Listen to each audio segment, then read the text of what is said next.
സംസ്ഥാന പുരാവസ്തു വകുപ്പ് കേരളത്തിലെ എല്ലാ ജില്ലകളിലും അതാത് ജില്ലകളുടെ പൈതൃകത്തിൽ നിന്നുകൊണ്ടുള്ള ജില്ലാ പൈതൃക മ്യൂസിയങ്ങൾ സ്ഥാപിക്കുന്നതിനുള്ള പദ്ധതിക്ക് രൂപം നൽകിയിട്ടുണ്ട്.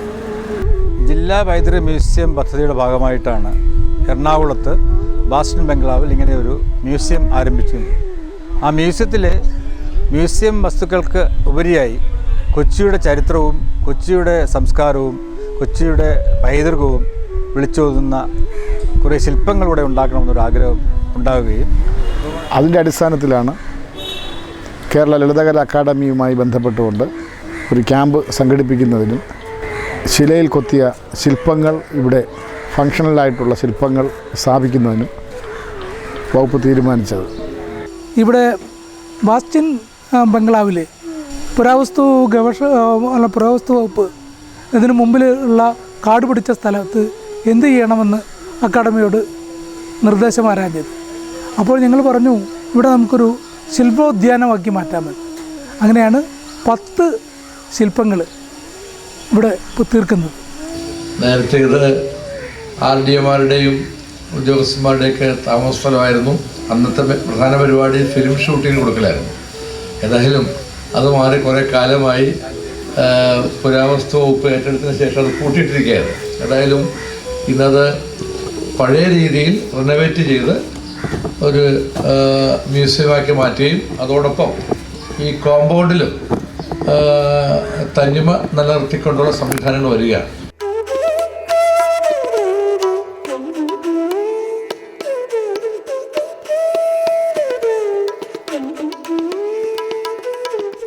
ഇതെൻ്റെ ജീവിതത്തിലെ 2ാമത്തെ ശില്പമാണ് ചെയ്യുന്നത്. കരിങ്കല്ലാണ് മീഡിയം. പുരാവസ്തു അതായത് ആർക്കിയോളജി ഡിപ്പാർട്ട്മെൻറ്റിന് വേണ്ടിയിട്ടും ലളിതകലാ അക്കാദമിക്ക് വേണ്ടിയിട്ടും ആണ് ഈ ശില്പം ചെയ്യുന്നത്.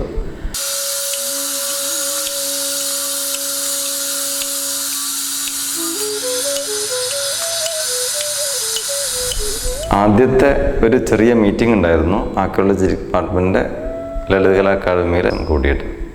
അവിടെ വെച്ചുള്ള സംഭാഷണങ്ങളിൽ പുറത്തു വന്ന ചില കാര്യങ്ങൾ, നിർദ്ദേശങ്ങൾ, അതായത് ഈ ബിൽഡിംഗ് ബാസ്റ്റൺ ബംഗ്ലാവ് ഒരു ഭാവിയിൽ ഒരു മ്യൂസിയമായി മാറാൻ പോകുന്നു. അപ്പോൾ ഞങ്ങൾ ചെയ്യേണ്ട കരിങ്കല്ലിൽ ശില്പം കൊച്ചിയിലെ സംസ്കാരത്തെയോ അല്ലെങ്കിൽ ചരിത്രത്തെയോ പ്രതിനിധാനം ചെയ്യുന്നതായിരിക്കണം. ഒരു ചെറിയ റെഫറൻസ് അതിൽ വേണം. എനിക്കത് കേട്ടപ്പോൾ ചെറിയ താല്പര്യമുണ്ടായി. കാരണം ഞാൻ അങ്ങനെ ഒരു ചലഞ്ച് എൻ്റെ ജീവിതത്തിൽ എടുത്തില്ല. ഇപ്പോൾ കൊച്ചിയെക്കുറിച്ച് വായിക്കുന്നു, പഠിക്കാൻ ശ്രമിക്കുന്നു.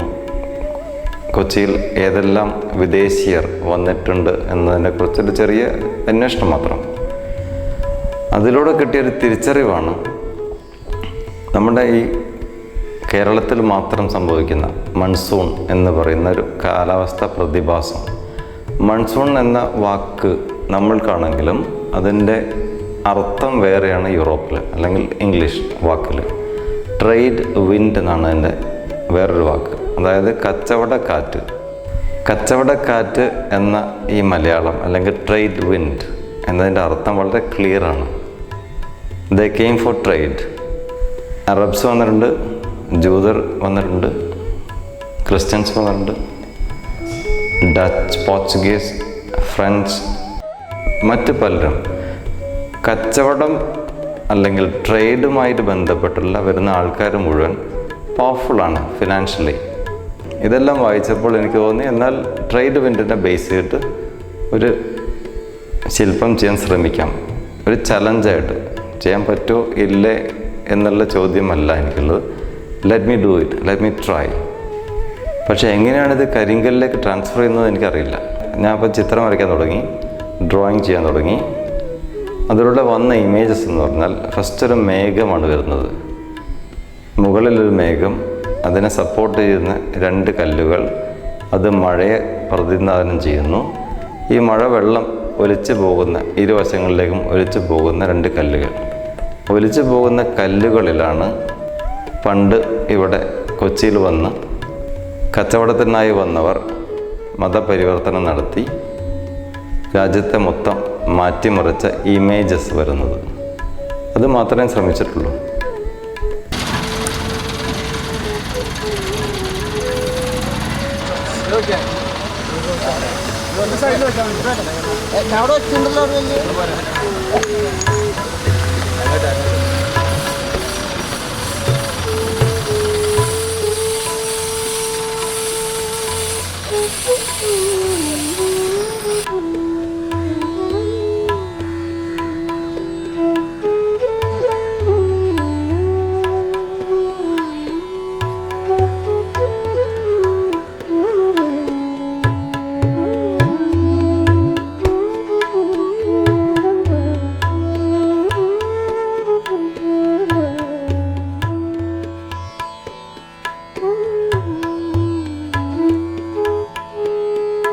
मुझे तो मेरे जितने भी स्कल्पचर्स हैं मेरे बच्चे लगते हैं। इनफैक्ट मेरा एक फीलिंग्स है, जब मैंने पहला एक गणेश सेल किया था तो मुझे सेल करने के बाद घर से आके कोई ले गए थे, पसंद आया, 2000 में ले लिए थे, सन 87 में, 87 में।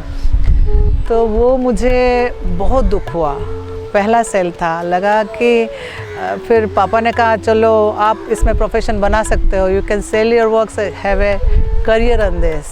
लेकिन मुझे बहुत दुख हुआ, मुझे लगा कि मेरा कोई बच्चा एक चला गया है। मुझे बिल्कुल नींद नहीं आया। 3 दिन के बाद मैंने फ़ोन करके उनको बोला कि मैं पैसे आपका वापस कर देती हूँ, आप प्लीज़ मेरा काम वापस कर दीजिए। बहुत मुश्किल हुआ, रात को नींद नहीं आती थी, जैसे कि मेरा बच्चा मेरे से छूट गया है। तो आजकल थोड़ा बड़े बड़े बच्चे बनाने लगी हूँ, थोड़े सख्त वाले बच्चे लग रहा है, और फैमिली ही लगता है मुझे। मेरा पत्थर के बिना मेरा ज़िंदगी कुछ भी नहीं है, अधूरा लगता है।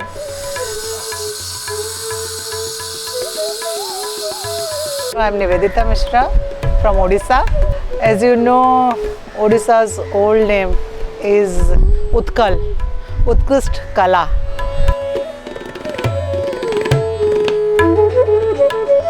From my very beginning of my childhood, I was very inclined by the stones. Although I am born in a village, I've got very good collection of stones of my village. We've got a river nearby, and I used to collect all the pebbles, different shapes, and mom at the end, the next morning I used to bring the stones. The next morning my mom used to throw them away. Then I used to hide them inside the box. Stone is very close to me from the very beginning of my childhood. Then my father, he always used to tell me he wanted to be an artist, and he was pretty sure that I'm going to be an artist, and he encouraged me all the way. Even today he is my source of encouragement. I never give up any hope. He is very supportive. At the moment also he is in my house looking after my children, so that I am here when my husband is away. My parents' support is always there. After marriage, of course, my husband is supported, although we are in the same profession. He never discouraged me. This place is great, and I enjoy every bit of it, of Kerala. Every bit, the tree, the road, the stone, the water, the fishing net, the ships coming, the boats, everything, every bit I am enjoying.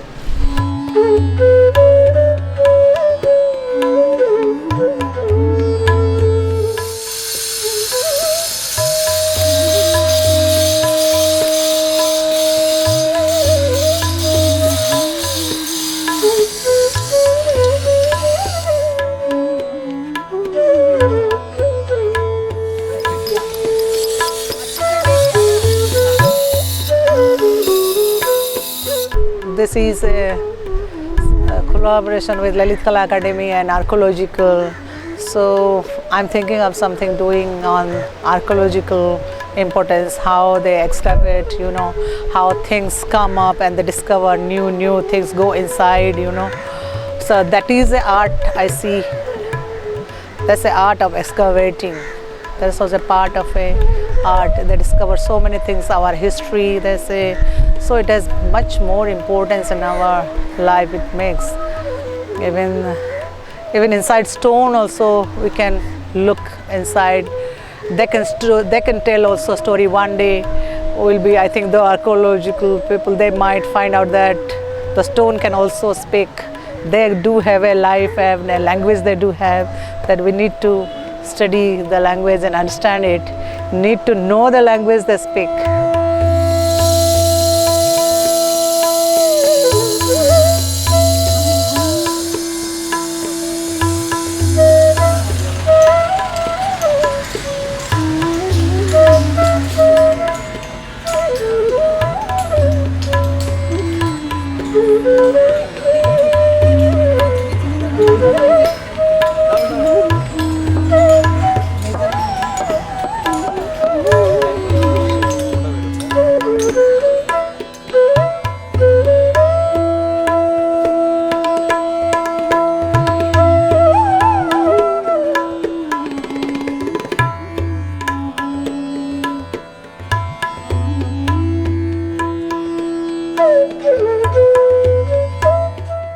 Basically ഞാൻ ഞാനൊരു അങ്ങനെ എനിക്ക് എൻ്റെ ഒരു ഘടന എന്ന് പറയുന്നത് തന്നെ തനിയായിരുന്നു ഞാൻ ഇപ്പോഴും വന്ന്. വീട്ടിലെ ആളുകളൊക്കെ ഉണ്ടെങ്കിലും ഞാൻ എൻ്റേതായിട്ടുള്ളൊരു വഴിക്ക് എപ്പോഴും ഇങ്ങനെ പോവുക. ഒറ്റയ്ക്കായിരുന്നു ഞാൻ. പക്ഷേ അത് ശരിക്കും നമ്മളൊരു ഗ്രൂപ്പ് ആക്ടിവിറ്റീസിലൊക്കെ വരുന്നൊരു സമയത്ത് അത് ചിലപ്പോൾ ഒരു പ്രശ്നമായിരിക്കാം. പക്ഷേ എന്നാലും അതൊരു ആളുകൾ സദയം ക്ഷമിക്കും എന്ന് കരുതുക.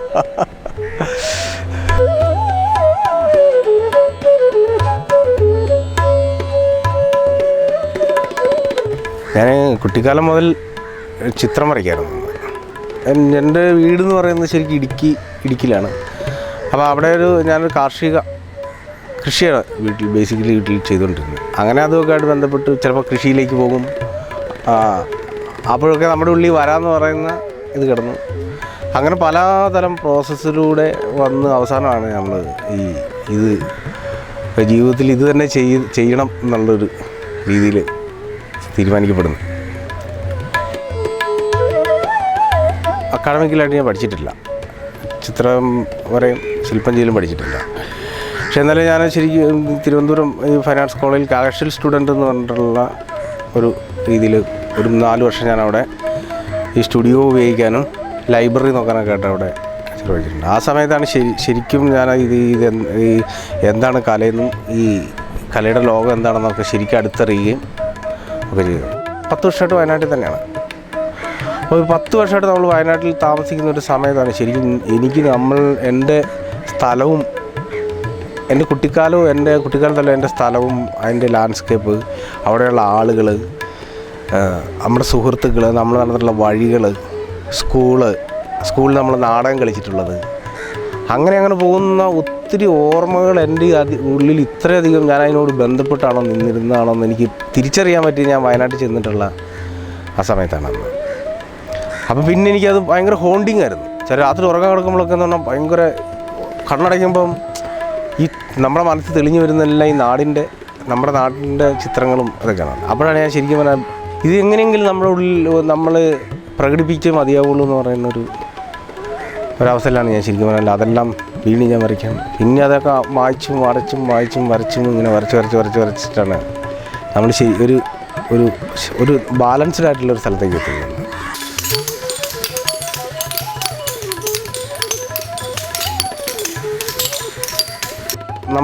എന്നെ തന്നെയാണ് ഞാൻ പലപ്പോഴും ഞാൻ ജീവിച്ച് വളർന്നിട്ടുള്ള ഒരു പ്രദേശവും അവിടുത്തെ മീനുകൾ അങ്ങനെയൊക്കെയുള്ള വളരെ സിമ്പിളായിട്ടുള്ള കാര്യങ്ങളാണ് ഞാൻ വരച്ചുകൊണ്ടിരിക്കുന്നത്. വേറെ പക്ഷേ അതിൻ്റെ അത് സിമ്പിളാണെങ്കിൽ പോലും അതിൻ്റെ വല്ലാത്തൊരു നമ്മുടെ ജീവിതത്തിനെ അന്വേഷിക്കുന്ന ഒരു വലിയൊരു പ്രോസസ്സ് കിടക്കുന്നതുകൊണ്ട് പക്ഷേ അതിൻ്റെ ഫോംസും കാര്യങ്ങൾക്കെല്ലാം നമ്മൾ സിമ്പിളല്ല. നമ്മൾ മീനുകളെയൊക്കെ ആയിരിക്കും നമ്മൾ വരയ്ക്കുന്നത്. പക്ഷേ ആ മീനുകളും തമ്മിലുള്ള ഒരു റിലേഷനെയൊക്കെ നമ്മൾ ആ സമയത്ത് അതൊക്കെയാണ് നമ്മൾ ആലോചിച്ചുകൊണ്ടിരിക്കുന്നത്.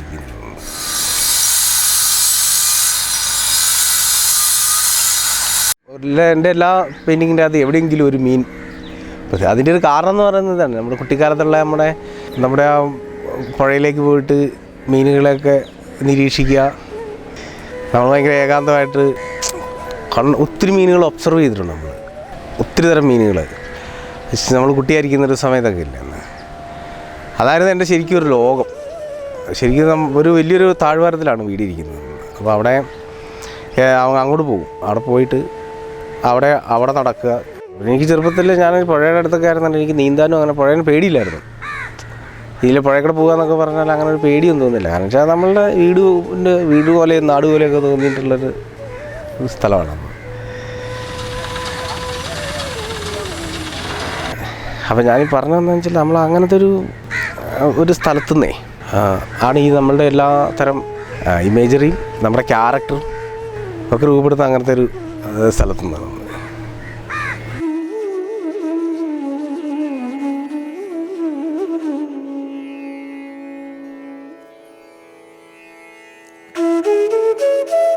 സ്കൂളിൽ 1ാം ക്ലാസ്സിൽ ഈ സ്ലേറ്റിൽ വരച്ചിട്ടാണ് കലാമേഖലയിലേക്ക് വരുന്നത്. കഴിഞ്ഞൊരു 5ാം ക്ലാസ്സിലൊക്കെ ആയപ്പോഴത്തേക്കും ഈ സ്കൂളിൽ നിന്ന് ടീച്ചറിൻ്റെ ചോക്ക് മേശപ്പുറത്ത് എടുത്തിട്ട് അതിനകത്ത് ചെറിയ ശില്പങ്ങൾ ചെയ്യുന്നൊരു പഠനം നടക്കുക. അവിടെ പഠിപ്പിക്കുന്നുണ്ടാവും, ഇവിടെ പുറകിലിരുന്നിട്ട് നമ്മൾ അതിനകത്ത് കാർവ് ചെയ്ത് ശില്പം ഉണ്ടാക്കുന്ന ഇതുണ്ടായിരുന്നു. അങ്ങനെയാണ് ഒരു ശില്പത്തോട് നമുക്ക് നിരത്താനൊരു താല്പര്യം ഉണ്ടായിരുന്നു. കോളേജിൽ വരുന്ന സമയത്ത് പെയിൻറ്റിങ്ങിനാണ് കിട്ടിയത്. അത് കഴിഞ്ഞിട്ടാണ് BFA സ്കൾപ്ചറിൽ ചേരുന്നത്.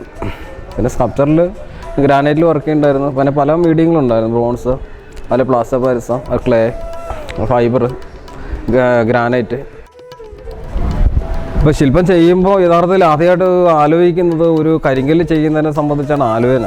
അപ്പോൾ നമുക്ക് കരിങ്കല്ല് കിട്ടാനുള്ള സാധ്യതയുടെ പരിമിതി, കരിങ്കല്ല് കൊണ്ടുവന്നു കഴിഞ്ഞാൽ അതിട്ട് ചെയ്യാനുള്ളൊരു പ്രശ്നം, ഇത് ചിപ്പ് ചെയ്ത് കളയാൻ എളുപ്പം, അത് വേറെ ശല്യങ്ങളുണ്ടാവില്ല. പക്ഷേ നേരെ മറിച്ചിട്ട് ഇപ്പം മിഷനറി ഒക്കെ ഉപയോഗിക്കുമ്പോൾ അതിൻ്റെ ഡസ്റ്റ് മറ്റ് പരിസരവാസികളെ സംബന്ധിച്ച് അത് വളരെ പ്രോബ്ലമാണ്. ഈ മീഡിയത്തെ കൈകാര്യം ചെയ്യാൻ അങ്ങനൊരു പരിസരത്തിൻ്റെ പ്രോബ്ലം ഉണ്ട് സൗകര്യത്തെ സംബന്ധിച്ച്. അപ്പോൾ ആദ്യം കരിങ്കല്ലിൽ നമ്മളൊരു ശില്പത്തെ സംബന്ധിച്ച് ആലോചിക്കുന്നത്, അത് കഴിഞ്ഞിട്ടാണ് മറ്റൊരു മീഡിയത്തിലേക്ക് പലപ്പോഴും കൺവേർട്ട് ചെയ്ത് പോകുന്നത്.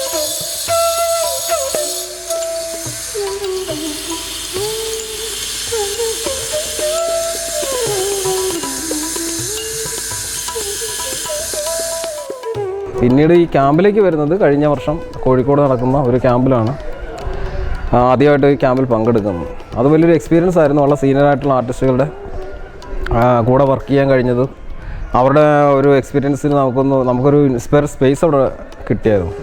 പിന്നെ ഈ വളരെ ട്രഡീഷണൽ ആയിട്ടുള്ള ചില ടെക്നീക്കുകൾ കല്ലിൻ്റെ അളവിനെ സംബന്ധിച്ചും ആ ലെവൽ ചെയ്യുന്നതിനെ സംബന്ധിച്ചും ഒക്കെ മനസ്സിലാക്കാൻ കഴിഞ്ഞൊരു ക്യാമ്പായിരുന്നു. അപ്പോൾ ഇതാകുമ്പോഴത്തേക്കും കുറച്ചുകൂടെ നമ്മൾ വളരെ കല്ലിനെ കുറച്ചുകൂടെ അടുത്തറിയാനും കല്ലിനെ കൈകാര്യം ചെയ്യാനകത്ത് നമുക്ക് കുറച്ചുകൂടെ വളരെ സ്വാഭാവികമായിട്ട് ഉണ്ടാകുന്നൊരു പരിണാമം പോലെ കല്ലിൻ്റെ കാര്യത്തിനകത്ത് ആ മീഡിയത്തെ കൈകാര്യം ചെയ്യാനകത്തൊരു എളുപ്പം അനുഭവപ്പെടുകയും ചെയ്യുന്നുണ്ട് ഇതിനകത്ത്.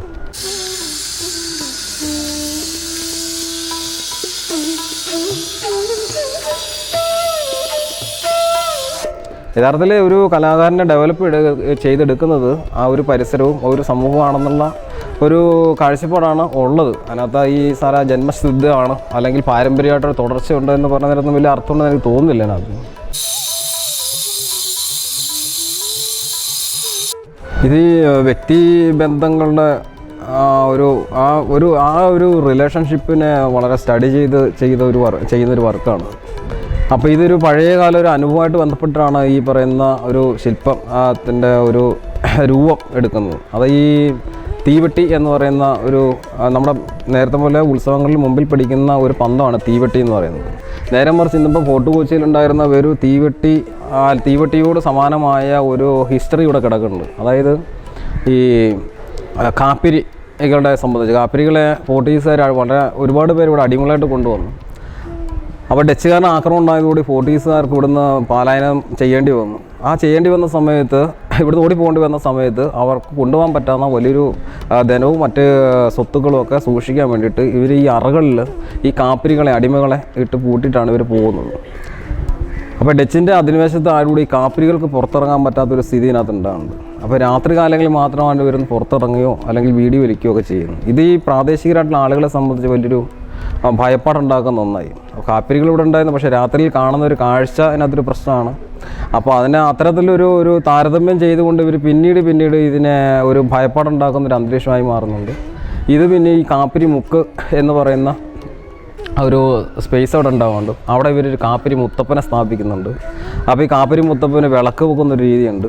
അപ്പോൾ ഇതെങ്ങനെ ഡെവലപ്പ് ചെയ്തതെന്നുള്ളതാണ്. ഈ കാപ്പരി മുത്തപ്പനെ അല്ല ഞാൻ ചെയ്യുന്നത്, പക്ഷേ ആ ഒരു തീവട്ടിയും കാപ്പരി മുത്തപ്പൻ്റെ ഒരു ഈ പറയുന്ന ഫോർട്ട് കൊച്ചിയുടെ ഹിസ്റ്ററി ആയിട്ട് കണക്ട് ചെയ്തുകൊണ്ട് മറ്റൊരു റീതിങ്കിന് ഒരു സ്പേസാണ് ഇതിനകത്ത് ഈ വർക്കിനകത്ത് ഇപ്പം നിലവിൽ ചെയ്തുകൊണ്ടിരിക്കുന്നത്.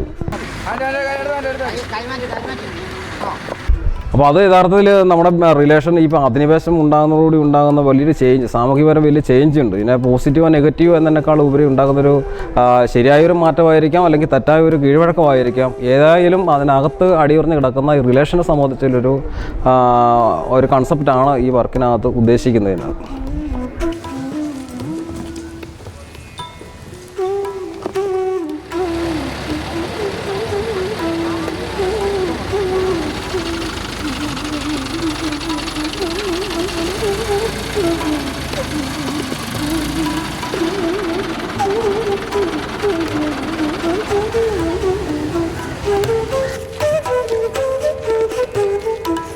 ഞാനൊരു ഹൈസ്കൂള് കഴിഞ്ഞിട്ടാണ് ചിത്രകലയിലേക്ക് ഇറങ്ങുന്നതും.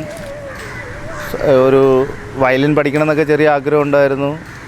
അങ്ങനെ എൻ്റെ സുഹൃത്ത്, എൻ്റെ കൂടെ പഠിച്ച ഒരു സുരേന്ദ്രൻ എന്ന് പറഞ്ഞ പെയിൻറ്റിങ്ങും വയലിനും SRV ഹൈസ്കൂളിൽ സമ്മാനം മേടിക്കുന്ന ഒരാളായിരുന്നു. അയാളായിട്ട് ഒരു ഈവനിങ് നടക്കാൻ പോയി. കലാഭവനിലെ ആപേലച്ഛനെ കണ്ടു. അത് കഴിഞ്ഞ് വരണ വഴി ഞങ്ങൾ കോൺവെൻറ്റ് റോഡിൽ കൊച്ചിൻ സ്കൂൾ വാർഡ്സ് കയറി ചിത്രകലയുടെ കാര്യം അന്വേഷിച്ചു.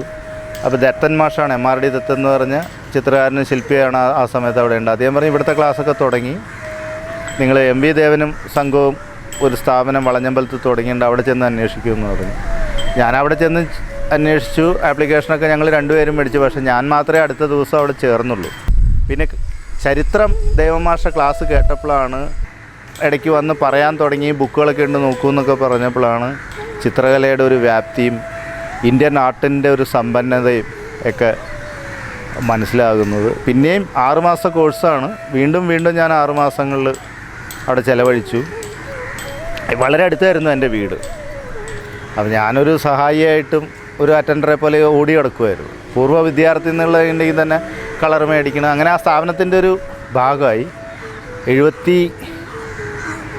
76-77 ആയപ്പോഴേക്കും പിന്നെ ഞാൻ മുഴുവൻ സമയ ചിത്രകാരനായിട്ട് മാറുമായിരുന്നു. ആദ്യമായിട്ടാണ് ഞാനൊരു പബ്ലിക് ഇതിൽ വർക്ക് ചെയ്യുന്നത്. സിമെൻറ്റിൽ 2 വർക്ക് ചെയ്യാനുള്ള ഭാഗ്യം എനിക്കുണ്ടായിട്ടുണ്ട്. അത് കടവന്തറയാണ്. അത് പബ്ലിക് അല്ലാത്തതുകൊണ്ട് അറിയില്ല. ചിത്രകാരൻ എന്നുള്ള നിലയിലാണ് എന്നെ കൂടുതൽ അറിയാം. ഞാൻ ഈ സ്റ്റോൺ ആരംഭിച്ചിട്ടേ ഉള്ളൂ. സ്റ്റോണിലെ 1ാം പാഠമാണ് ഇവിടെ നടക്കുന്നത്. അത് കൊച്ചി ആയതുകൊണ്ട് ചെയ്യണം എന്നുള്ള നിർബന്ധവും എൻ്റെ ഒരു ആരോഗ്യപരത്തിൽ ഞാൻ ഇതിൽ ഇറങ്ങി പുറപ്പെടാൻ പാടില്ലാത്തൊരു സന്ദർഭമാണ്. പിന്നെയെല്ലാം ഞാൻ വിശ്വസിക്കുന്ന ഒരാൾ, എൻ്റെ തലയിൽ എന്തോ എഴുതിയിട്ടുണ്ടോ അത് സംഭവിച്ചിരിക്കും, നല്ലതിനാവട്ടെ എന്ന് ഉള്ളൊരു ആഗ്രഹമുണ്ട്. സ്റ്റോൺ റിമൂവ് ചെയ്യുന്നൊരു പ്രോസസ്സിൽ ഞാൻ അധികം വർക്ക് ചെയ്തില്ല. ഞാൻ കണ്ടെത്തിയ ചില സാധനങ്ങളിൽ ചെറിയ രാഗൽ കടത്തിയിട്ടുള്ള ശില്പങ്ങളെ ചെയ്തിട്ടുള്ളൂ. ആ മെറ്റീരിയൽ അങ്ങനെ തന്നെ നിർത്തുകയാണ് ചെയ്തേക്കുന്നത്. ഇപ്പോൾ ഒരു ബ്ലോക്ക് കട്ട് ചെയ്ത് വരുമ്പോൾ ചെയ്തേക്കണ സിമെൻറ്റും മെഴുകും ബ്രോൺസിലും ഒക്കെയാണ്. അത് ആഡ് ചെയ്തിട്ട് പിന്നെ കാസ്റ്റ് ചെയ്യുന്നവരുടെ മിടുക്കാണ് പലപ്പോഴും വരിക. കല്ലിനെ തൊട്ടറിയാൻ ഞാൻ തുടങ്ങുന്നേ ഉള്ളൂ. അതിൽ എൻ്റെ ഒരു ഭാഗമായിട്ട് വരുന്ന സമയത്താണ് നല്ലൊരു ശില്പമായിട്ട് അത് മാറുക. അപ്പോൾ അതിൻ്റെ ഒരു തുടക്കത്തിലുള്ള ബുദ്ധിമുട്ടിലാണ്. ഒരു തരത്തിൽ പറഞ്ഞാൽ നമ്മൾ കൺസീവ് ചെയ്യുമ്പോൾ ഒരു സാധനം അടിച്ച് കൂടുതൽ പോയാൽ പോയി. അപ്പോൾ പിന്നെ നമ്മൾ ആ കണ്ട സാധനം മറക്കണം, അതില്ലെങ്കിൽ അതിനെ വേറെ തരത്തിലാക്കണം. പക്ഷെ അത് ഇവരുടെ എല്ലാം ഈ സ്റ്റോൺ വർക്ക് ചെയ്യുന്ന ആളുകൾ കാണുന്നൊരു വിശാലത അവർ കൈമാറാൻ തയ്യാറാണ്. ടൂൾ ഉപയോഗിക്കുകയും സ്വന്തമായിട്ട് വർക്ക് ചെയ്യുകയും. ഇപ്പോൾ 2 ഹെൽപ്പറെ എനിക്ക് തരുന്നുണ്ട്. അപ്പോൾ അവരുടെ ഒരു കോൺട്രിബ്യൂഷൻ വലുതാണ്. ഇപ്പോൾ ഞാൻ ഒരു തുടക്കക്കാരെന്നുള്ള നിലയിൽ കല്ലിൻ്റെ വേണ്ടാത്ത ഭാഗങ്ങൾ കളയാൻ സത്യം പറഞ്ഞാൽ എൻ്റെ കയ്യിനേക്കാൾ കൂടുതൽ ശക്തരായിട്ടുള്ള അവരുടെ കൈയാണ് ഞാൻ പ്രയോജനപ്പെടുത്തുന്നത്. എനിക്ക് യാതൊരു മടിയില്ല. അവരാണ് പകുതി ചെയ്യുന്നത്. എനിക്ക് സ്വപ്നം കാണാൻ സാധിച്ച എൻ്റെ സ്വപ്നം യാഥാർത്ഥ്യമാകുന്നതിന് അവരുടെ കൈകൾ വലിയ ശക്തിയാണ്. അപ്പോൾ ആ പുറം ശക്തി ഞാൻ വിശ്വസിക്കുന്ന ഒരാളാണ്. അപ്പോൾ സൗഹൃദം കൊണ്ട് എനിക്ക് വേണ്ട സഹകരണം ലഭിക്കും എന്നുള്ളൊരു വിശ്വാസമുണ്ട്.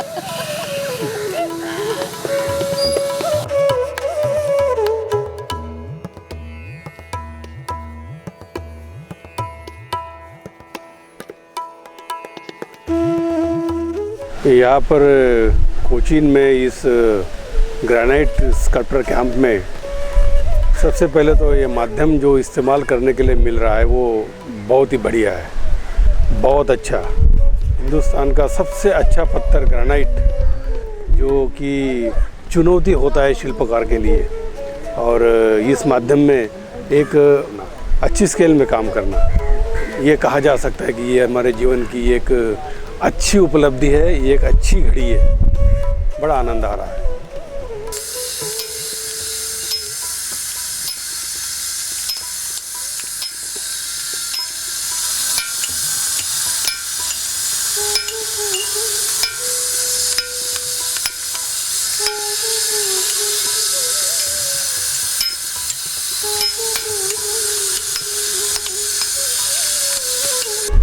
जब हम छोटे थे हमारे कस्बे में एक मूर्तिकार देविया और गणेश ऐसी धार्मिक प्रतिमाएं बनाते रहते हैं, तो घंटों तक मतलब उसके घर के इर्द गिर्द मंडराते रहना और उसकी बनाई हुई प्रतिमाओं को ताकते रहना, ये शौक़ था।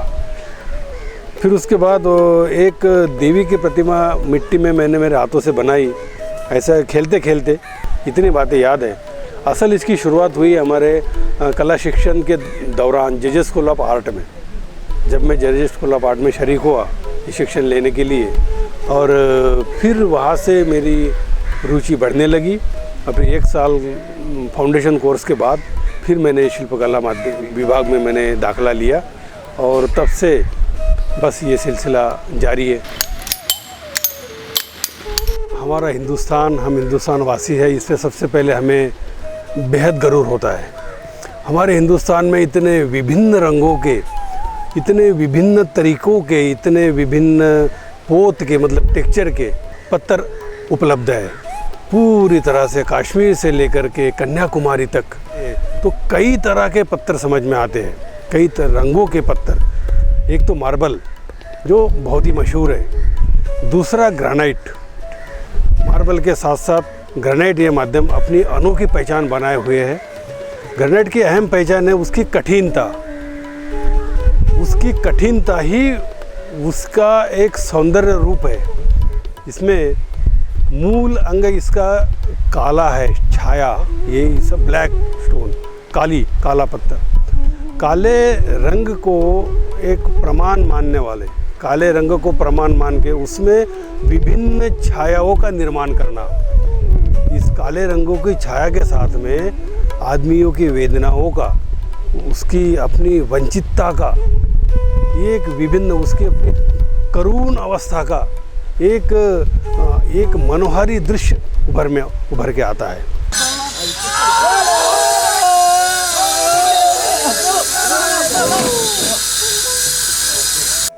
ज़मीन पे जो प्रतिमाएं हैं, ज़मीन पे जितनी सारी प्रतिमाएं हैं वो तो सभी को पता है। इसके बावजूद कई ऐसी अनोखी प्रतिमा हमारे बनती है। तो देखो, शिल्पकला अध्यापक के नाते त्रिमिति के लिए थर्ड डायमेंशन, हमारे शिल्पकला का एक अहम नाम है थर्ड डायमेंशन, जहाँ से शुरुआत होती है इसकी। तो मुझे एक ऐसा आसमानी आकार चांद, जितनी बार उसकी तरफ देखे लगता तो वो फ्लैट है, ऐसा लगता है पूरा एक सर्कल की तरह है, एक चकोर की तरह है, लेकिन दरअसल है वो राउंड दिखता है हमें द्विमित, लेकिन वास्तव में वो है त्रिमित। तो उसका ये त्रिमित होना, उसका गोल होना, ये दरअसल मुझे एक चुनौती लगा। अगर प्रतिमा की खोज उसमें की जाए तो कई सारे आधार, कई सारे तथ्य, कई सारे अनुमानों की वहाँ पे गुंजाइश बनती है। तो पिछले लगातार 10 साल से ज़्यादा मैं इसी प्रतिमा को अलग अलग रूप में तराशने की कोशिश कर रहा हूँ। और जहाँ तक यहाँ पे कोचीन ग्रेनाइट कैंप में काम करने का सवाल है, यहाँ पे भी मैं एक चांद की एक खूबसूरत प्रतिमा को निखार पाऊँ, इसका मुझे पूरा विश्वास है। मेरा ऐसा पूरा ख्याल है कि हमारे साथ पूरे समाज का भी एक प्रतिबिंब हमारी प्रतिमाओं के साथ हम लोग ले चलते हैं।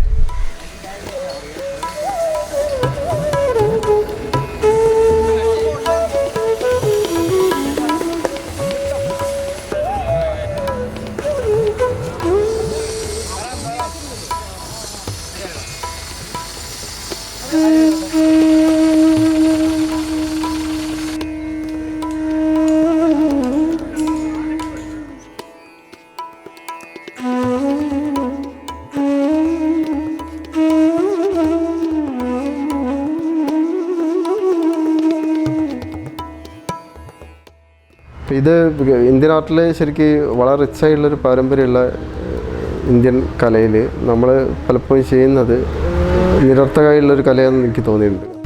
അത് മാർക്കറ്റിന് വേണ്ടി മാത്രം അല്ലെങ്കിൽ പിന്നെ അക്കാഡമിക് ബുദ്ധിജീവിക്ക് വേണ്ടിയിട്ട് ചെയ്യുന്നൊരു കലയായിട്ട് മാറുമ്പോൾ ചരിത്രത്തോടും നമ്മുടെ ജനതയോടൊക്കെ ചെയ്യുന്നൊരു വഞ്ചനയുണ്ട്. അപ്പോൾ അത്തരം ഒരു തിരിച്ചറിവെന്നാണ് ശരിക്കും എൻ്റെ ഒരു കലാചിന്തകളൊക്കെ തുടങ്ങുന്നത്. ചെറിയ ചെറിയ ശ്രമങ്ങളാണ് നടത്തുന്നത്. അപ്പോൾ അങ്ങനെ ഒക്കെയാണ് എൻ്റെ ഒരു പിന്നെ കലയിലേക്കുള്ള വരവും കലയിലെ ആലോചനകളൊക്കെ. കോഴിക്കോട് ജില്ലയിൽ പോലൂർ എന്ന് പറഞ്ഞ ഗ്രാമത്തിലാണ് എൻ്റെ വീട്.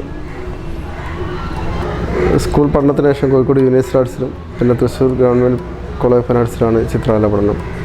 പിന്നെ കുറച്ച് നേരം മദ്രാസ് റീജിയണൽ സെൻറ്ററിലും മൈസൂരൊക്കെ ആയിട്ട് അങ്ങനെ കൂടുതൽ പഠിക്കുക എന്നുള്ള ഉദ്ദേശം ഒക്കെ ആയിട്ട് അങ്ങനെ കറങ്ങിയായിരുന്നു. പിന്നെ ശരിക്കും പഠനത്തിന് ശേഷം ഉള്ള അലച്ചിലാണ് ശരിക്കും എൻ്റെ ഒരു പഠനം എന്ന് പറയുന്നത്.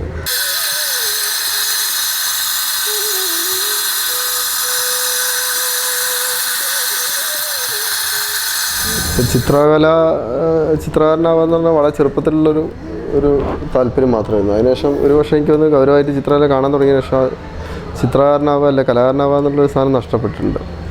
പിന്നെ എനിക്ക് കൂടുതൽ ചെയ്യാൻ പറ്റുന്നൊരു കാര്യം എന്നുള്ള രീതിയിലാണ് ചിത്രകലയുടെ ഈ ശില്പത്തിലൊക്കെ പെടുന്നതിൻ്റെ ഒരു കാര്യം. ക്യാമ്പിൽ വിളിക്കുക എന്ന് പറയുന്നത് ശരിക്കും അപൂർവമായുള്ളൊരു സ്വപ്നതുല്യമായുള്ളൊരു അവസരമാണ്. കാരണം വെച്ചാൽ ഞാൻ തീരെ പ്രതീക്ഷിക്കാത്തൊരു സാധനമാണ്. ശില്പം ചെയ്തിട്ടുണ്ടെങ്കിലും കരിങ്കല്ല് എന്ന് പറഞ്ഞൊരു മീഡിയത്തിൽ ശില്പം ചെയ്യാറുന്നത് വളരെ സാങ്കേതികമായിട്ട് ഒരുപാട് ലിമിറ്റേഷൻ ഉണ്ട്. നമുക്ക് വീട്ടിൽ കൊണ്ടുപോയി ചെയ്യാൻ പറ്റുന്നൊരു കാര്യമില്ല. ഒരു ക്യാമ്പിലൂടെയൊക്കെ ഇങ്ങനെ ഒരു പഠനം പോലെ ചെയ്യുമ്പോഴാണത് ഒരു അർത്ഥപൂർണ്ണമാകുന്നത്. അപ്പോൾ അങ്ങനെയുള്ളൊരു ക്യാമ്പിലേക്ക് വിളിക്കാനുള്ള ഒരു കാര്യം രാജേട്ടനും അക്കാദമിയൊക്കെ തന്നെ വിളിച്ചതിൽ എനിക്ക് ശരിക്കും നല്ലൊരു എഡ്യൂക്കേഷനായിരുന്നു ഈ ക്യാമ്പ്.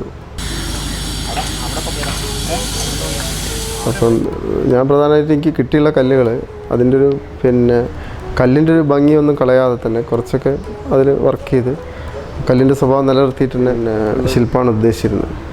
പിന്നെ ഒരു സബ്ജക്റ്റ് എന്ന് പറയുന്നത് സ്വപ്നങ്ങളുടെ കപ്പൽ എന്നുള്ളതാണ്. അപ്പം പിന്നെ ഒരു കപ്പലിൻ്റെ ഷേപ്പ് ഉണ്ടാക്കിയെടുക്കുക. ഞാൻ പ്രധാനമായിട്ട് കാണുന്നത് ഈ ശില്പം കാണുന്നത് ആസ്വദിക്കുന്നത് പലപ്പോഴും കുട്ടികളാണ്. മുതിർന്ന ആളുകൾ ഒരുതരം പിന്നെ ഒരുപാട് ബ്ലോക്കിംഗ് മനസ്സിലുള്ള ആൾക്കാരാണ്. പല ഏരിയയിൽ അവർ ബ്ലോക്ക് ചെയ്തു പോകും. ഒരു സാധനം ആസ്വദിക്കുന്നതിന് പകരം അതിനെ റിജക്റ്റ് ചെയ്യാനാണ് അവരുടെ മാനസികാവസ്ഥ പലപ്പോഴും പ്രേരിപ്പിക്കുന്നത്. അപ്പോൾ കുട്ടികൾക്ക് കാണാനും ആസ്വദിക്കാനും പറ്റുന്ന ഒരു ശില്പം എന്നുള്ളതാണ് എൻ്റെ പ്രധാനമായി ഉണ്ടായിരുന്ന സാധനം. അതേസമയം എൻ്റെ ചില കാര്യങ്ങൾ അതിലുണ്ടാവുകയും ചെയ്യണം. ഒരു കപ്പലിൻ്റെ ഒരു ചെറിയൊരു ഔട്ട്ലൈൻ ഡ്രോയിങ് പോലുള്ള സാധനം ഉണ്ടാക്കി അതിലൊരു ഭാഗത്ത് മീനിൻ്റെയൊക്കെ ഒരു ഭയങ്കര ലൈഫുള്ളൊരു ഭാഗവും മറ്റേ ഭാഗത്ത് അതിൻ്റെ പിന്നെ സ്കെൽട്ടൺ അല്ല മുള്ളുകളൊക്കെ ആയിട്ട് മരണത്തിൻ്റെ ഒരു ഭാഗം. അപ്പോൾ യാത്ര എന്നുള്ള സാധനത്തിന് ഞാനങ്ങനെ യാത്ര ഒരേ സമയം ജീവിതം മരണമാവുന്നു, പുതിയ അന്വേഷണമാവുന്നു, ദുഃഖമാവുന്നു, അത് അധിനിവേശമാവുന്നു. അങ്ങനെ യാത്രയ്ക്ക് നമുക്ക് എണ്ണിയാലൊടുങ്ങാത്ത അർത്ഥങ്ങളുണ്ട്. അപ്പോൾ അർത്ഥങ്ങളൊരു പ്രത്യേക അർത്ഥത്തിലേക്ക് കേന്ദ്രീകരിക്കാൻ പറ്റുന്ന രീതിയിലുള്ള മാനസികാവസ്ഥ എൻ്റെ പെയിൻറ്റിങ്ങിനോ ശില്പത്തിനോ ഇല്ല ശരിക്കും. കാരണം അത് ഞാൻ വിചാരിക്കുന്നത് അങ്ങനെ കേന്ദ്രീകരിക്കുമ്പം ഞാനതിൽ കൃത്രിമമായിട്ട് ഒരുപാട് പണിയെടുക്കേണ്ടി വരും. പക്ഷേ അതിൻ്റെ ആവശ്യമില്ല. കാരണം വെച്ചാൽ ലോകത്തിലെ എല്ലാ കാര്യങ്ങളും വ്യത്യസ്തവും വൈരുദ്ധ്യവും എന്നാൽ ഒരു കണ്ണി കൊണ്ട് അദൃശ്യമുള്ള ചില കണ്ണികളെ കൊണ്ട് പരസ്പര ബന്ധിതമാണ്. ആ ഒരു സങ്കല്പത്തിൽ തന്നെയാണ് എൻ്റെ ഈ ശില്പം ഉണ്ടാകുന്നത്.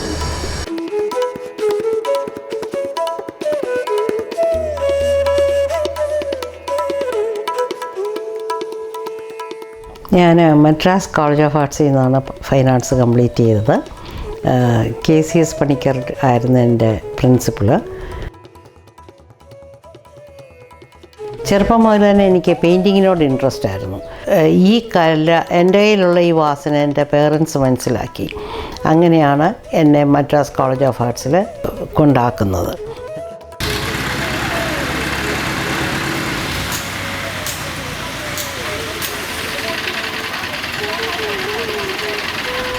കൊച്ചിയെ പറ്റി പറയുകയാണെങ്കിൽ പ്രകൃതി രമണീയമായിട്ട് വളരെ ആകർഷകമായിട്ടുള്ള സ്ഥലമാണ്. പ്രത്യേകിച്ച് എനിക്ക് കടലും ആറുമൊക്കെ ഇഷ്ടപ്പെടുന്ന പ്രകൃതി നേച്ചറുമായിട്ട് വളരെ ഇഷ്ടമുള്ള ഒരാളാണ്. ഇവിടുത്തെ പക്ഷികളും കുരുവികളും ഒക്കെ ധാരാളമുള്ള ഒരു സ്ഥലമാണ്. ചോളമണ്ഡലത്തിൽ ഞാൻ വർക്ക് ചെയ്യുന്നതുകൊണ്ട് ചോളമണ്ഡലവും കടൽ തീരമാണ്. അതുകൊണ്ട് അത് റിലേറ്റ് ചെയ്യാൻ സാധിക്കുന്നുണ്ട്. കടൽ തീരവും കടലിലെ ജീവിതവും കരയിലെ ജീവിതവും തമ്മിൽ ഭയങ്കര കണക്ട് ചെയ്യാൻ സാധിക്കുന്നുണ്ട്. എനിക്കിഷ്ടമുള്ളൊരു സബ്ജക്റ്റാണ്. ഫിഷർമാനും ഫിഷർ വുമണും അങ്ങനെ കടൽ തീരത്ത് ഉള്ള ആ ഒരു ഇത് വെച്ചുകൊണ്ടാണ് ഞാൻ എൻ്റെ സ്കൾപ്ചർ ഒരുക്കുന്നത്. ഇപ്പം കൊച്ചിക്കാർക്ക് വേണ്ടിയല്ല, കേരളത്തിലുള്ള എല്ലാവർക്കും കണ്ട് ആസ്വദിക്കാനും എല്ലാവർക്കും വേണ്ടിയാണ് ഈ സ്കൾപ്ചർ ഞാൻ ഒരുക്കുന്നത്.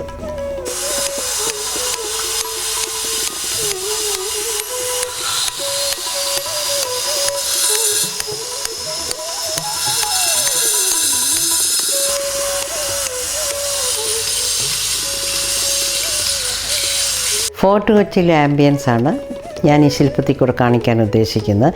പിന്നെ ഇത് ഞാൻ ചെയ്ത ശില്പത്തിൽ കൂടെ എല്ലാത്തിലും 2 മീഡിയം ചേർത്ത് ചെയ്യാൻ എനിക്ക് ഇഷ്ടമാണ്. അതുകൊണ്ട് ഇവിടെ കരിങ്കല്ലും കോപ്പറും കൂടെ ചേർത്താണ് ഞാൻ ഈ ശില്പം തയ്യാറാക്കുന്നത്.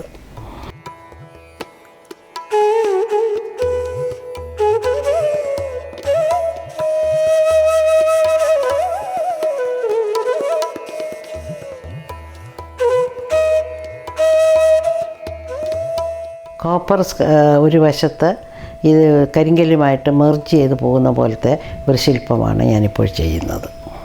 എൻ്റെ ശില്പം അതായത് ഗ്രാനൈറ്റ് ആകുമ്പോഴത്തേക്ക് 4 വശവും ചുറ്റി നടന്ന് കാണാനായിട്ട് തക്ക വിധത്തിലാണ് ഞാൻ ഒരുക്കുന്നത്. അതിൽ ശില്പത്തിൽ കുറച്ച് ടൈം എടുത്ത് കാണുന്നവർക്ക് അതിനകത്ത് പലതും കണ്ട് മനസ്സിലാക്കാനും അതിനെപ്പറ്റി അത് ആകർഷണീയമായിട്ട് ചിന്തിക്കാനും സാധിക്കും.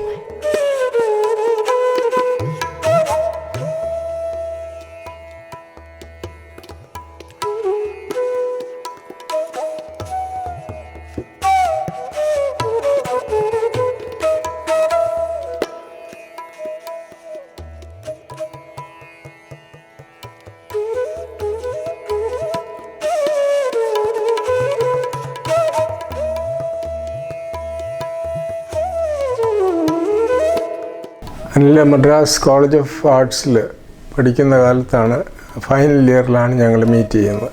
അങ്ങനെ ഞങ്ങൾ കല്യാണം കഴിക്കണമെന്ന് തീരുമാനിക്കുകയും മിസ്റ്റർ പണിക്കർ, KCS പണിക്കറാണ് അന്ന് പ്രിൻസിപ്പലായിട്ടിരുന്നത്. അദ്ദേഹം എന്നെ ഇൻ്റർവ്യൂ ചെയ്യണമെന്ന് പ്രത്യേകം എൻ്റെ ഫാദറിനോട് പറഞ്ഞതനുസരിച്ച് ഞാൻ കോളേജ് ഓഫ് ഫൈൻ ആർട്സിൽ പോവുകയും അവിടെ വെച്ച് എന്നോട് സംസാരിക്കുകയും എൻ്റെ കഴിവിനനുസരിച്ച് അനിലെ പ്രോത്സാഹിപ്പിക്കണം എന്ന് പറയുകയും ചെയ്തു. അങ്ങനെ തന്നെയല്ല, ക്രിസ്ത്യാനികളായിട്ടുള്ള ആർട്ടിസ്റ്റുമാർ സ്ത്രീകളിൽ വളരെ ചുരുക്കമാണ്. ഒരാൾ മാത്രമേ ആ കോളേജ് ഫൈൻ ആർട്സിൽ അന്നത്തെ കാലത്തുണ്ടായിരുന്നുള്ളൂ. അവരത് കണ്ടിന്യൂ ചെയ്തില്ല. അതുകൊണ്ട് അനില ഇത് ചെയ്യണം, അതിന് ജേക്കബ് വളരെ സഹായിക്കണമെന്ന് പറഞ്ഞതനുസരിച്ച് ഞാൻ ഇത്രയും കാലം എല്ലാ സംഗതികളിലും ഏത് ക്യാമ്പിൽ പോയാലും എവിടെ തന്നെ ആണെങ്കിലും വീട്ടിലാണെങ്കിലും കലാപരമായിട്ടുള്ള സംഗതികൾ, പ്രത്യേകിച്ച് ശില്പങ്ങൾ ചെയ്യുന്നതിന് വേണ്ട എല്ലാ ഒരുക്കങ്ങളും, മെറ്റൽ, ഗ്രാനൈറ്റ്, വുഡ്, ഇങ്ങനെയുള്ള എല്ലാം പർച്ചേസ് ചെയ്യുന്നതിനും അത് വെച്ച് കട്ട് ചെയ്യുന്നതിനും അതിൻ്റെ എല്ലാവിധ സഹായങ്ങളും ഞാൻ ചെയ്തുകൊണ്ടിരിക്കുകയാണ്. കൊച്ചിയുടെ വിനോദസഞ്ചാര മേഖലയ്ക്ക് പുതിയൊരു മുഖം നൽകാനും ചരിത്ര സ്മരണകൾക്ക് കൂടുതൽ പ്രതാപം നൽകാനും ഈ സൃഷ്ടികൾക്ക് സാധിക്കും. കടലിന്റെയും കായലിന്റെയും സൗന്ദര്യം ഇഴചേർന്ന ഈ കരിങ്കൽ ശില്പോദ്യാനം ഒരുക്കിയിരിക്കുന്നത് ശില്പിയും ചിത്രകാരനുമായ T. കലാധരൻ, V.K. രാജൻ എന്നിവരുടെ നേതൃത്വത്തിലാണ്. അങ്കമാലിയിൽ നിന്നാണ് ശില്പനിർമ്മാണത്തിന് വേണ്ടിയുള്ള കരിങ്കല്ലുകൾ കൊണ്ടുവരുന്നത്. ശില്പികൾക്കൊപ്പം 24 പേർ സഹായത്തിനുണ്ട്. ഈ മാസം 11-ന് ക്യാമ്പ് അവസാനിക്കും. പൂർത്തിയായ ശില്പങ്ങൾ ബാസ്റ്റൺ ബംഗ്ലാവ് വളപ്പിൽ 12-13 തീയതികളിൽ പ്രദർശനത്തിന് വയ്ക്കും. തുടർന്ന് ഉദ്യാനത്തിൽ സഞ്ചാരികൾക്ക് ശില്പങ്ങൾ കാണാനും വിശ്രമിക്കാനും സൗകര്യം ഇവിടെ ഉണ്ടാകും. ഞാൻ പൊതുവെ ഒരു ഫ്ലോട്ടിങ് സ്വഭാവക്കാരനാണ്. ഒരു ഗോ ഗെറ്ററല്ല, പോയി പിടിച്ചെടുക്കുന്ന സ്വഭാവമല്ല, കിട്ടുന്നത് മതി എന്നുള്ളത്.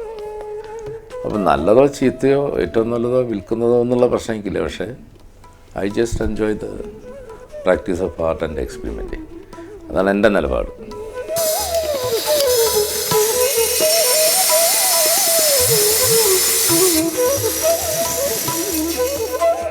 ഞാനാകെ ഒരു സോളോ ഷോയെ നടത്തിയിട്ടുള്ളൂ. Drink a peg of crocodile tears എന്നുള്ളൊരു ടൈറ്റിൽ ചെയ്തുള്ളൊരു ഷോ 2002 ചോളമണ്ഡലിൻ്റെ ഒരു സ്ട്രീമിനെതിരായിട്ടായിരുന്നു എൻ്റെ പോക്ക്. അതുകൊണ്ട് തന്നെ ആ രീതിയിലുള്ള എക്സ്പോഷർ എനിക്ക് ഉണ്ടായിട്ടുണ്ട്. നമുക്ക് നമുക്ക് പ്രോപ്പറായിട്ട് നിലപാടുണ്ടെങ്കിൽ ഇനി എത്ര വലിയ ഒരു ഫാസിസ്റ്റ് സിസ്റ്റം ആണെങ്കിലും ശരി സമാധാനത്തോടെ റിലാക്സ് ചെയ്യാം എന്നുള്ള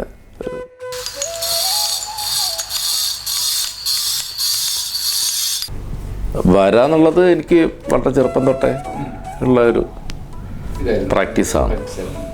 ഒരു പക്ഷേ ഇതിപ്പോൾ സ്കൾപ്ചർ ക്യാമ്പ് ആയതുകൊണ്ട് ഇപ്പോൾ ഓർക്കുന്നൊരു കാര്യം വെച്ചാൽ എൻ്റെ ആദ്യത്തെ മീഡിയം ടാറാണ്, ബിറ്റുമൻ. ഞങ്ങൾ സ്കൂളിൽ പോകുന്ന സമയത്ത് ഈ ടാറിൻ്റെ വലിയ വീപ്പുണ്ടാവും, അതിൻ്റെ അകത്ത് വലിയൊരു ഉണ്ട. മിക്കവാറും ഇത് ഒരു ഉണ്ട കിട്ടിക്കഴിഞ്ഞാൽ അതുകൊണ്ട് പല പിന്നെ പാമ്പ് അത് ഇത് ആന കണ്ടക്ക സൗകര്യമാണ്. പല ലെവലിലും ഡൈവേർട്ട് ചെയ്ത് പോയിട്ട് പല രീതിയിൽ. പൊളിറ്റിക്സ് എനിക്ക് വലിയ താല്പര്യമുള്ളൊരു ഒരു കാര്യമായിരുന്നു, രാഷ്ട്രീയ പ്രവർത്തനം. വായനയൊക്കെ കുട്ടിക്കാലം തൊട്ടേ ഉണ്ടായിരുന്നുകൊണ്ട് സ്വാഭാവികമായിട്ട് പൊളിറ്റിക്സിലേക്ക് തിരിഞ്ഞു. അത് എൻ്റെ ആർട്ട് ആക്ടിവിറ്റീനെ ഒരുപാട് ബാധിച്ചിട്ടുണ്ട്. കാര്യം ഒരു കൊല്ലം ഫൈൻ ആർട്സ് കോളേജിൽ കയറി ഇറങ്ങിയപ്പം എനിക്കതിനോട് ഭയങ്കര റിപ്പൽഷനാണ് തോന്നിയത് ഫൈൻ ആർട്സ് കോളേജിൽ. കാര്യം അന്ന് നമ്മുടെ കൃഷ്ണകുമാറിൻ്റെയൊക്കെ ആദ്യത്തെ 100 ഡ്രോയിങ്സ് എന്നുള്ള ഷോ ഒക്കെ ഞാൻ കാണാൻ ഡിസ്പ്ലേ ചെയ്യാൻ സഹായിക്കുകയും ചെയ്ത ആളാണ്. അങ്ങനെ ഫൈൻ ആർട്സ് കോളേജിൽ നമ്മൾ സ്ഥിരമായിട്ടൊരു ആ ലൈബ്രറിയൊക്കെ എനിക്ക് ഉപയോഗിക്കാനുള്ള അവസരം കിട്ടി. AC.K. രാജ, പിന്നെ അന്തോമാർ ഇവരൊക്കെ ഉള്ള സമയത്ത്. അപ്പോൾ അങ്ങനെ ഒരു ഫൈൻ ആർട്സിൻ്റെ അറ്റ്മോസ്ഫിയറിലൂടെ ഒരു കൊല്ലം കയറി ഇറങ്ങിയപ്പോഴെനിക്കത് മടുപ്പായി. കാര്യം എല്ലാവരും പിന്നെ വളരെ മൂടിയായിട്ടോ എന്തൊക്കെയോ ദുഃഖഭാരമൊക്കെ ചുമന്ന് നടക്കുന്ന ആൾക്കാരായിട്ടുള്ള ഒരു അന്തരീക്ഷം. പിന്നെ നമ്മൾ സംസാരിച്ച് കഴിഞ്ഞാലൊന്നും കമ്മ്യൂണിക്കേറ്റ് ചെയ്യാനില്ല. ആകെ അവർക്ക് പറയാനുള്ളത് സംഭവം ഭയങ്കര സംഭവമാണ്, സംഭവത്തിൻ്റെ ഉള്ളിൽ കയറിയാൽ വേറൊരു സംഭവമാണെന്നൊക്കെ രീതിയിലുള്ള ഭയങ്കര നിഗൂഢമായിട്ടുള്ള ഒരു സംസാരം. അതൊരിക്കലും എനിക്ക് പൊരുത്തപ്പെടാൻ പറ്റില്ല. ഞാൻ പലപ്പോഴും ഇപ്പോഴും ഇപ്പം ഞാൻ കുറേ പദം വന്നു. അന്ന് ഞാൻ വളരെ സ്ട്രെയിറ്റ് ഫോർവേഡാണ്. പക്ഷേ ഇത് വെറുതെ നമ്മൾ സമയം വേസ്റ്റ് ചെയ്യാമെന്ന് മൊത്തം പറയുന്ന സ്വഭാവക്കാരൻ.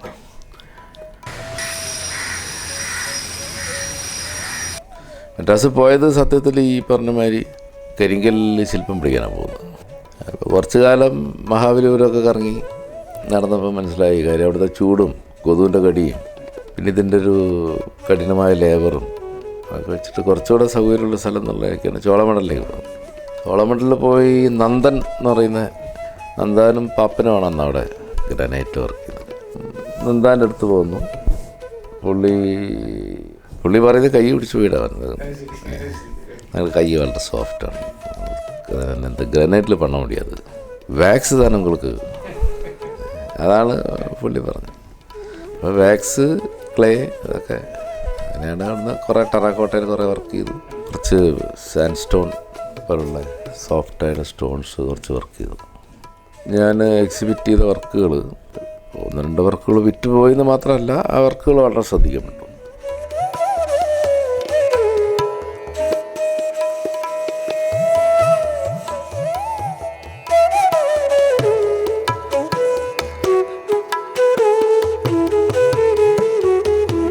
ശാസ്ത്രത്തിനും സയൻറ്റിഫിക് ക്ലാസ് തീറ്റ എന്ന് പറയുന്ന കുറേ സങ്കല്പങ്ങളുണ്ട്. അതിവിടെ ഇപ്പോൾ നമ്മളിപ്പോൾ കഴുക്കോല് വരയ്ക്കുകയാണെങ്കിൽ ഒരു 4 വിരൽ വരയ്ക്കാം, 8 വിരൽ വരയ്ക്കാം, 16 വിരൽ വരയ്ക്കാം. നമ്മളെ വളരെ ഫ്ലെക്സിബിളാണ് നമ്മുടെ ഐഡിയ. നമ്മളെ ഒരു കോൽ എന്ന് പറയുന്നത് 24 വിരലാണ്, 27 വിരലാണ്, 29 വിരലാണ്. ആ 29 വിരലാണ് നമ്മൾ വരച്ചു എന്ന് പറയുമ്പോൾ അവിടെ എഴുതി വെച്ചിട്ടുണ്ട് ഈ കോൽ 29 വിരലിലാണ്. എളുപ്പമായി. അപ്പോൾ നമ്മൾ ഈ വരുന്ന ആൾക്ക് പെട്ടെന്ന് മനസ്സിലാകാം 29 വിരൽ ഉണ്ടാക്കുന്നത്. അപ്പോൾ അതിൻ്റെ തോത് മാറും. മനസ്സിലായ? അപ്പോൾ ഒരു കോല് ഇങ്ങനെ ചെരിവുണ്ടെങ്കിൽ എത്ര തോത് വയ്ക്കണം വെച്ചാൽ 4 തോത് വയ്ക്കണോ 8 തോത് വയ്ക്കണോ അത് അവർക്ക് പെട്ടെന്ന് ക്ലിക്കാവും. അത്രയും ഫ്ലെക്സിബിളാണ്. പക്ഷെ എന്താണ്, നമ്മളതിൻ്റെ ഉള്ളിലേക്ക് വന്നില്ലെങ്കിൽ ഇത് ഫ്ലെക്സിബിളാണ്. അതാണ് പ്രശ്നം. അപ്പോൾ ഈഗോ ഉള്ള ഒരു കലാകാരന് ഈ കല്ല് എങ്ങനെയായിരിക്കും ഫേസ് ചെയ്യുന്നത്? കാരണം നമ്മുടെ അമ്പലങ്ങളിൽ ചെയ്ത ഒരൊറ്റ ശില്പി പോലും ലോകത്ത് ചെയ്ത ഒരു ശില്പി പോലും പേര് എഴുതിയിട്ടില്ല. അതിൻ്റെ ആവശ്യമില്ല. ഒരു കല്ലിനെ നമ്മൾ അനുഭവിച്ചറിയാം, പിന്നെ എന്തിനെ പേര് ഒന്നാണ് ചെയ്യാത്തത്. എൻ്റെ ഒരു പ്രത്യേകത അല്ല. മൈക്കലാഞ്ചലോ ഒരിക്കൽ അങ്ങോട്ട് പോയിപ്പോൾ പേരെഴുതി വെച്ചിട്ട് ഇങ്ങോട്ട് മാറ്റം. അത്രയും ഈ വലിയൊരു സാധനം കൺസീവ് ചെയ്ത ഒരാളെ സംബന്ധിച്ചിട്ട് ഈ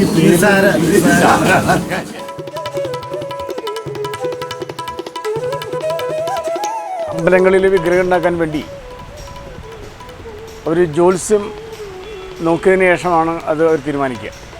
അപ്പോൾ ഒരു ഉദാഹരണത്തിന് ജ്യോത്സ്യത്തിൽ തെളിയുന്നത് കിഴക്ക് വശത്താണ് കല്ലെങ്കിൽ അവിടേക്ക് അവർ പോവുകയും അതിൻ്റെ ഇത്ര അടി ആഴത്തിലുള്ള കല്ല് മുകളിൽ നിന്ന് മുറിച്ച് കളയുകയും ചെയ്ത് അതിൽ മുലപ്പാൽ ഒഴിക്കും. എന്നിട്ട് അത് മൂടി വെച്ച് 24 മണിക്കൂർ കഴിയുമ്പോൾ ആ മുലപ്പാൽ കേടില്ല എങ്കിൽ ആ കല്ലാണ് വിഗ്രഹത്തിന് ഉപയോഗിക്കുക. അപ്പോൾ അതുകൊണ്ട് എന്താ പ്രത്യേകത എന്ന് വെച്ചിട്ടുണ്ടെങ്കിൽ അമ്പലത്തിലെ താഴീക്കുടത്തിൽ വെച്ചിരിക്കുന്ന ലെംബോ കോയിൻസിന് ആൽക്കലൈൻ മെറ്റലുണ്ട്. ഈ സോളാർ എനർജി ഇത് വലിച്ചെടുത്തിട്ട് വിഗ്രഹത്തിലേക്ക് കൊടുക്കും. വിഗ്രഹത്തിൽ നിന്ന് പ്രാർത്ഥിക്കാൻ വരുന്ന തൊഴാൻ വരുന്ന ആൾക്കാർക്ക് കിട്ടുന്നുണ്ട്. അപ്പോൾ നമ്മുടെ ബോഡിയിലെ ന്യൂക്ലിയർ എനർജി കൊണ്ട് നമ്മളെ ബോഡിയെ പോളിഷ് ചെയ്യാൻ പറ്റുന്നുണ്ട്. അങ്ങനെ പണ്ട് കാലത്ത് അവർ ഈ വിഗ്രഹത്തിന് ഉപയോഗിച്ചിരുന്ന കല്ല് സെലക്ട് ചെയ്തത്.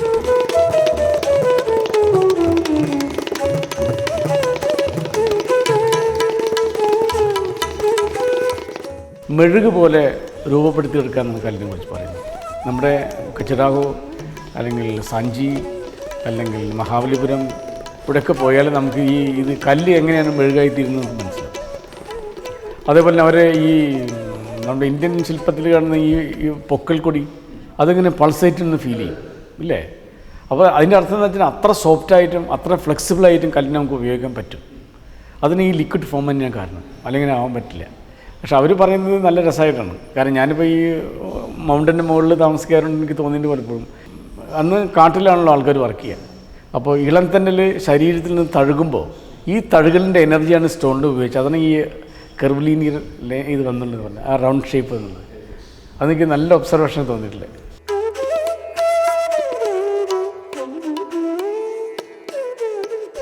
പിന്നെ ഇതിന് വേറൊരു പ്രശ്നം എന്ന് വെച്ചിട്ടുണ്ടെങ്കിൽ ഒരു എക്സ്പെൻസീവ് മീഡിയയാണ്. കാരണം അധ്വാനം മാത്രമല്ല.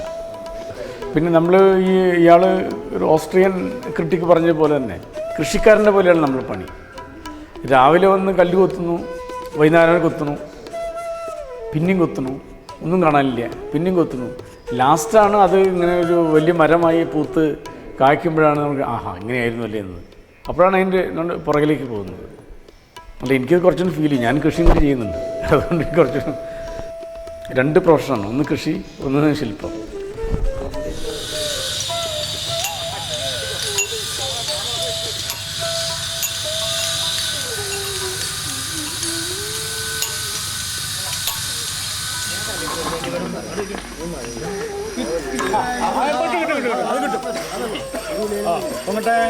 സ്റ്റോണിന് 2 തരത്തിലുള്ളൊരു രീതിയാണ് ഉള്ളത്. ഒന്ന് അറേഞ്ച്മെൻറ്റ് ഓഫ് സ്റ്റോൺ, അത് പ്രകൃതി തന്നെ ഉണ്ടാക്കി തരുന്നതാണ്, ആണ് പഠിപ്പിക്കുന്നത്. പിന്നെ ഒന്ന് കാർവിങ്, പിന്നെ കാർവ്ഡ് അറേഞ്ച്മെൻറ്റ്. അപ്പോൾ ഇതിലാണ് ഞാൻ നിൽക്കുന്നത്. കാർവ് ചെയ്ത് സ്റ്റോൺ അറേഞ്ച് ചെയ്യുക, കാർവ് ചെയ്തിട്ട് വീണ്ടും തിരിച്ച് പ്രകൃതിയിലേക്ക് പോവുക. ഇപ്പോൾ ഇത് തന്നെയാണ് ചെയ്യുന്നത്. ഇത് വളരെ ഈ വർക്ക് കാണുമ്പോൾ ആൾക്കാർക്ക് വളരെ ഈസിയെന്ന് തോന്നുമെങ്കിലും ഞാൻ വളരെ ജോമെട്രിക്കലിൽ വർക്കൗട്ട് ചെയ്തിട്ട് കാണുമ്പോൾ വളരെ റഫ് മാത്രം പുറത്ത് കാണുന്നൊരു രീതി വരുന്നത്.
I am very happy to record my sincere gratitude for those artists who have come from far away, different parts of India, and you have stayed in this bitter climatic condition, and you have done a wonderful thing. I congratulate you and I express my sincere gratitude to all the artists.